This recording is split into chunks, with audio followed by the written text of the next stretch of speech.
One question for each game. Dallas at Denver. Are you nervous about starting your Cowboys, Heath? Not this week. No, how come? Well, there's not enough good players to worry about starting your Cowboys. No, we were a little worried about them against the Packers, right? Yeah. And they just lit them up.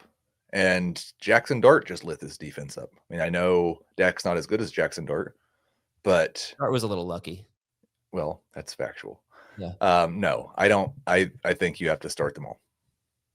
Yeah, I was just going back over the last year and a half now, and you could argue that Denver has really not shut down any good quarterbacks. They've played such an easy schedule. Baker Mayfield's the only one I could find is like, oh, this guy had a great season and struggled against the Denver Broncos.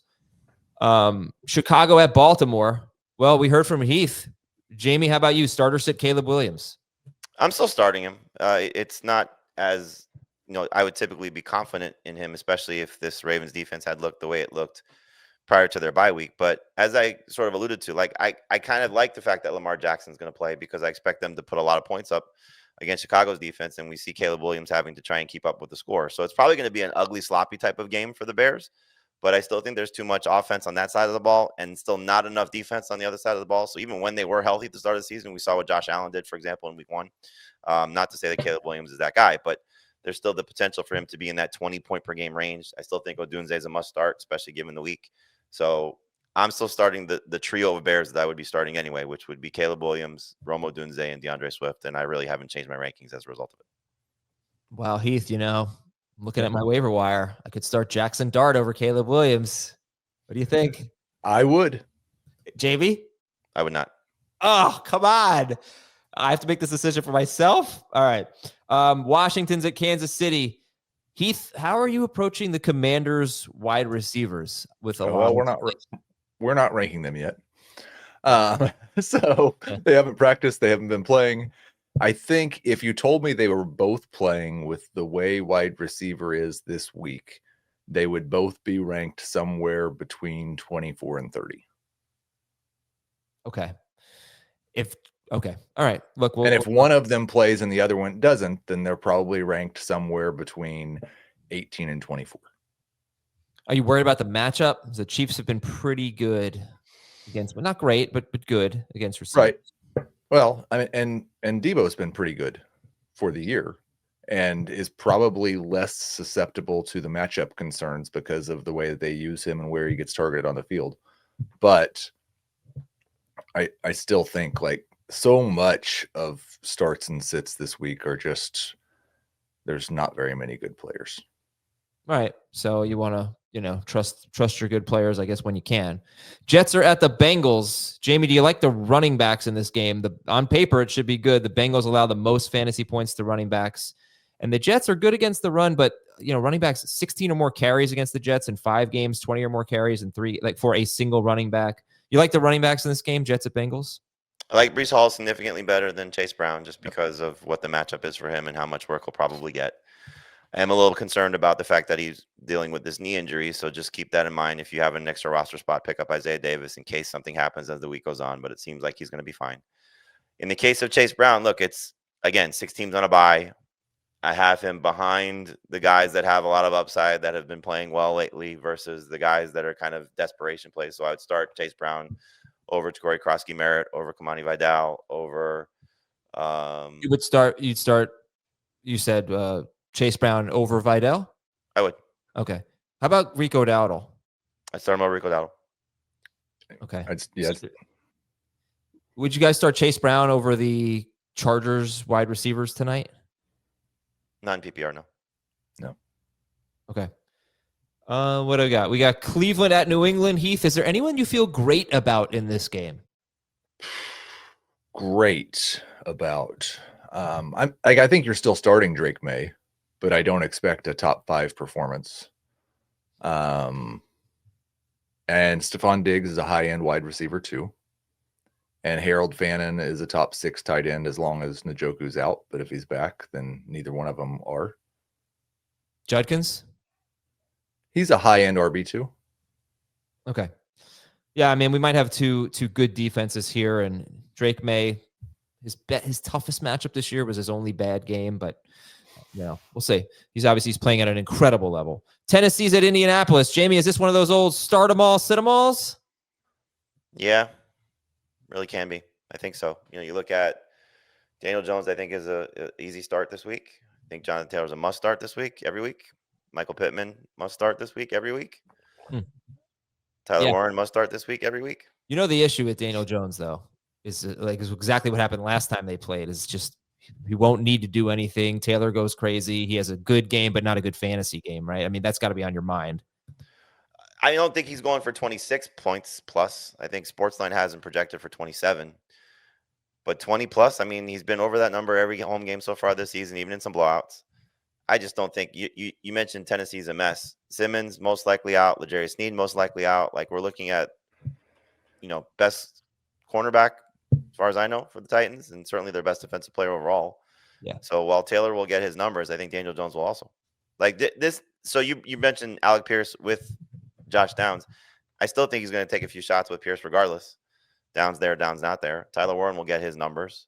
I think Pittman will get his numbers. He's the one I'm be the most concerned about if Downs is healthy from a high-end perspective. I'm still starting Michael Pittman.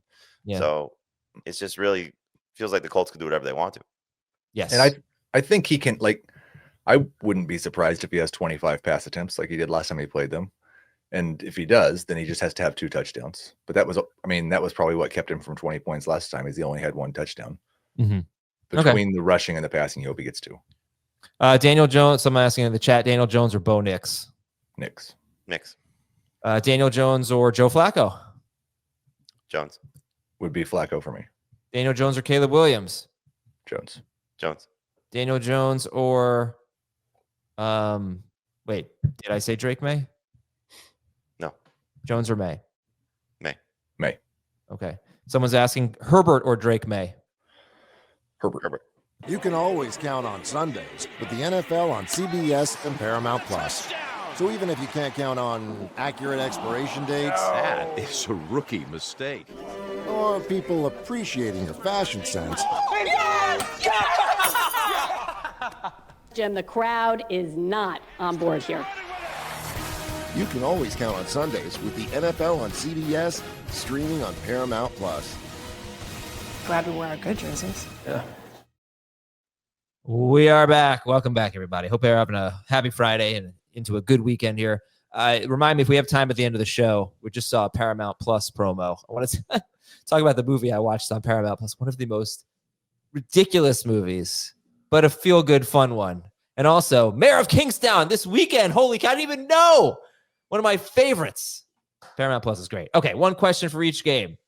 San Francisco is at Houston. Dave Richard, what are your expectations for the 49ers passing game? It's a brutal matchup, and there's a lot up in the air. So what are your expectations for the Niners passing game? Don't want to start either 49ers wide receiver. If I had to pick one, it would be Jawan Jennings. I'm going right back to George Kittle. And that's probably, is there anybody else I would even think about considering from the 49ers passing game? I think the answer to that is no, other than Christian McCaffrey, but everybody's starting him for obvious reasons. Okay, the only 2 receivers who have really done well against the Texans are Puka Nacua and JSN. Green Bay is at Pittsburgh. Jamey, do you like Jaylen Warren and or DK Metcalf in this game? I'm starting both. I mean, normal week, I would probably be a little bit more concerned about these guys. It's a good run defense, but I think what we'll see from Warren is a lot of work in the passing game. So he's a number 2 running back. And for Metcalf, I mean, you're starting to see prior to last week, but the connection was there. I think you're still starting him based on what the hopeful game script will be, which is they're probably throwing a lot. Green Bay and Pittsburgh. Yeah, actually, those 2 teams see defensively the most pass attempts. They're 1 and 2. Almost 40 attempts a game. I don't think we'll see that from the Packers, though. Agreed. Well, I don't think we'll see that. That's the thing. They're both run heavy teams. Aaron Rodgers, I don't know what his season high is. It might be like 34, or maybe he had 1 game, but he pretty much, like last week, that shootout against the Bengals, he threw 34 passes, I think. They're a very slow offense. That's and right. The Packers have the 4th lowest pass rate in football. So it's interesting. It's 2 run heavy teams facing each other, and those teams defensively see a ton of pass attempts. pass attempts are great. Hope we get that kind of game. Miami's at Atlanta. You guys are both kind of low on Jalen Waddle. We're really sitting Jalen Waddle this week, Dave. I think you should try to. There's a pretty gross track record of how outside wide receivers have done against the Falcons this year. It's like Justin Jefferson, Mike Evans, Ted McMillan, Kendrick Bourne, guys that are like predominantly outside wide receivers. They play a lot of the routes or get a lot of routes from week to week that just get shut down. And this Dolphins offense is in rough shape right now. I think they're going to try and run the ball a little bit more and maybe revert back to last year with a bunch of just short throws, get the ball out of Tua's hands faster. I don't think the solution is letting Tua throw downfield because that could end in we already know how that could end. So Waddle's someone that I think you should downgrade expectations for. Bunch of other receivers I'd rather start both Commanders receivers coming back from injury. Rather start Zay Flowers, assuming that Lamar Jackson plays. Tough call between him and Stephon Diggs. Diggs against Cleveland. Right now I have Waddle a couple spots ahead. I think I could see myself flipping that and put Diggs ahead of Waddle. Okay. How about Waddle or Wandale? Wandale.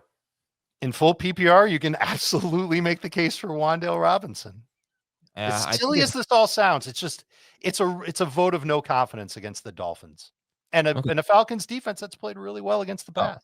Amazing. It's fantastic. They get to the back. They've got a great corner. They have Giants at the Eagles. Jamey, do you like the Giants? I'm going to give you, when we get to this game, I'm going to tell you where all of their skill position players rank since Jackson Dart took over. It's pretty high. You have confidence in the Giants offense this week? Moderately. I think, you get the Eagles healthier than they were the last time these two teams met, and that's a big problem. So Scadaboo is a must start given the week and what he's done. I think Wandale is a must start given the week and what he's done. And that's really it. I think Dart is a questionable starter. Tampa Bay is at New Orleans. Rank these four: Tez Johnson, Cade Otton, Rashid Shaheed, Alvin Kamara. Otton, Kamara, Tez, Shaheed. Okay, so for me, three of them are very close together, and they are Kamara, Tez, and Otton, and then Shaheed brings up the rear. Okay. Boy, Mike Evans, man, he was finally going to get to face the Saints without Lattimore. Such a shame. But that was always one of my favorite fantasy things, is he just never did well against the Saints. Didn't he face them last year after he was traded? I don't know. Think so. That sounds familiar. Yeah, we'll look at that. Sorry. I got it. Okay. Do you remember when we used to do the quicker, slicker, looker, upper, Davey? Because you can't say that Dave's like, I got it. I'll look it up. Buffalo at Carolina. Jamey, start or sit Rico Dowdle? Start. Number 2 running back. I agree with that. Week 18 against the Saints. Mike Evans had 14 targets, 9 catches, 89 yards. That was the game that he needed to get like 85 yards in to break 1,000 for the 12th consecutive year, whatever the stretch that he had going was. And there was like a turnover late in the game that opened the door for Evans to get there, and he got there. I can't wait till he comes back for the last 4 games of the season and he goes for 250 yards. Buffalo, by the way, is struggling against the run. They allow the 6th most fantasy points to running backs. All right, that's it for one question for each game. Rico Dowdle, hopefully he can earn more carries and not just alternate drives. All right, here we go. Let's get into it. It was more than just alternating drives. Chuba Hubbard was dominating on 3rd downs and near the goal line. It was gross.